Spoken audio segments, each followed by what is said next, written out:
Operasi mencari dan menyelamat SAR hari kedua seorang kanak-kanak perempuan berusia 9 tahun yang dikhawatiri hanyut di Bandar Mahkota Ceras diperluaskan kira-kira 5 km sehingga ke muara Sungai Langat. Ia susulan pemeriksaan berulang kali di lokasi dia terjatuh masih belum menemui sebarang petunjuk.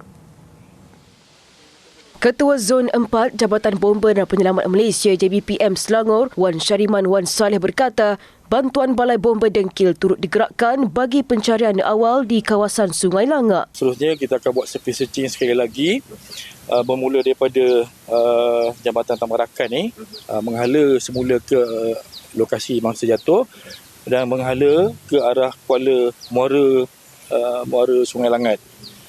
So jarak dia daripada sini ke lokasi mangsa jatuh tu lebih kurang 2.6 km.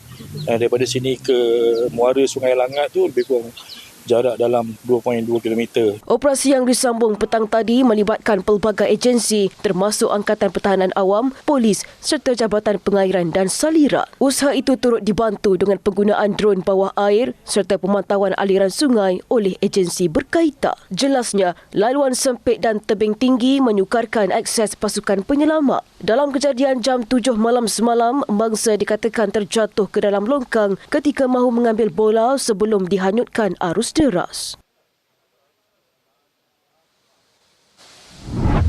Sementara itu, ibu mangsa Nordina Zulkarnain 34 tahun berkata lokasi tragedi itu merupakan tempat biasa anaknya Nur Kasih Diandra Muhammad Qayyum bermain. Ini kerana padang awam dan taman permainan di kondominium Seri Hijau itu menjadi tumpuan kanak-kanak setempat. Jelasnya mangsa keluar bermain bersama abang dan dua rakannya sebelum abangnya pulang ke rumah dan memaklumkan kejadian berkenaan. Datuk Mangsa Zulkarnain Ahmad turut menyertai operasi SAR. Dia yang bergegas dari Seremban semalam meluahkan rasa bimbang dan amat terkesan dengan insiden menimpa cucunya.